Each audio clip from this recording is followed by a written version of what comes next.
दालु जय श्री कृष्ण, जय श्री राम, जय श्री राधे राधे, जय श्री महाकाल। इस प्रवचन में आपको श्रवण कराएंगे भगवान के 12 अवतार की कथा। श्री नारायण बोले, मनु एवं मरीच आदि श्रेष्ठ मुनियों के द्वारा चारों ओर से घिरे हुए उन पद्म योनि ब्रह्मा जी के मन में अनेक प्रकार के विचार उत्पन्न हो रहे थे।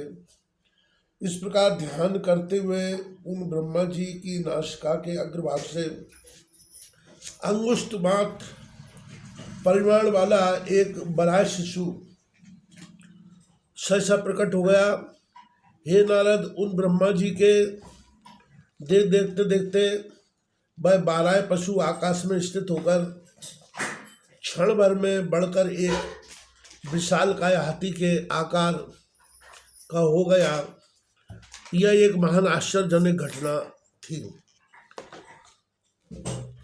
हे नारद, उस मरीच आदि प्रधान विप्रवर तथा शनक आदि ऋषियों के साथ बैठे ब्रह्मा जी वह 12 रूप देखकर विचार करने लगे कि शूकर के व्याज से यह कौन सा दिव्य प्राणी मेरी नासिका से निकलकर मेरे सम्मुख उपस्थित हो गया। यह तो महान आश्चर्य है। अभी अभी अंगूठी के पोर के बराबर दिखाई पड़ने वाला यह क्षण भर में ही पर्वतराज के सदृश हो गया है। कहीं ऐसा तो नहीं कि स्वयं भगवान विष्णु ही मेरे मन को खिन्न करते हुए इस रूप में प्रकट हुए हो। ब्रह्मा जी ऐसा सोच ही रहे थे कि उसी समय पर्वत के समान आकृति वाले 12 रूपधारी उन भगवान ने गर्जना की। उन्होंने अपने गर्जन मात्र से समस्त दिशाओं को निनादित करते हुए ब्रह्मा जी तथा वहां उपस्थित उत्तम विप्रों के समुदाय को हर्षित कर दिया। उनकी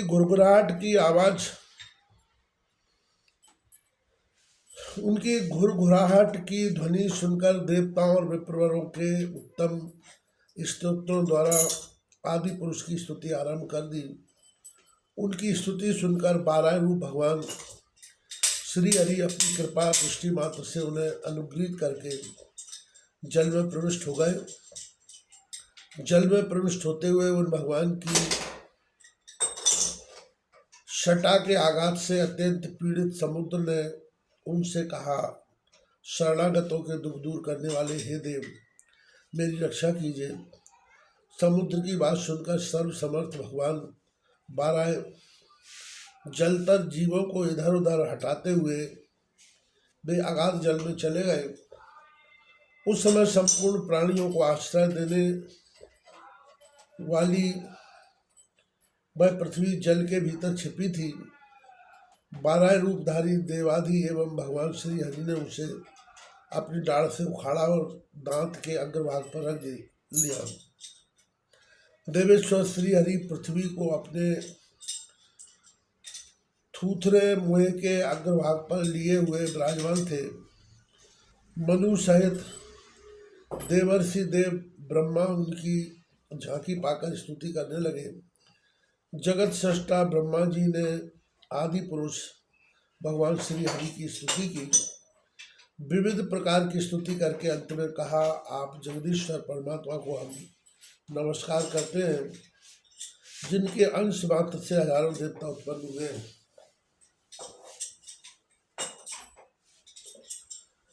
नारद जी बोले, इस प्रकार विश्व की सृष्टि करने वाले ब्रह्मा जी के द्वारा स्तुत होने पर आदि पुरुष भगवान श्री हरि अपनी लीला प्रदर्शित करते हुए उन पर अनुग्रह करने के लिए तत्पर हो गए। भगवान श्री हरि ने उस समय वहां आए हुए महान असुर तथा भयंकर दैत्य हिरण्याक्ष को, जिसने उनका मार्ग रोक रखा था, अपनी गदा से मार डाला। तत्पश्चात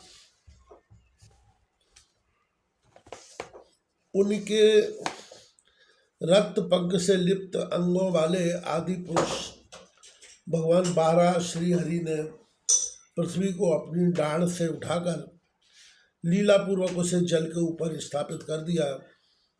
इसके बाद वे लोकनाथेश्वर जगत प्रभु अपने धाम को चले गए। जो मनुष्य पृथ्वी के उद्धार से संबंधित इस परम विचित्र तथा उत्तम भगवत चरित्र को सुनेगा और पढ़ेगा, वह सभी अपने किए हुए पापों से मुक्त होकर वैष्णव पद प्राप्त करेगा।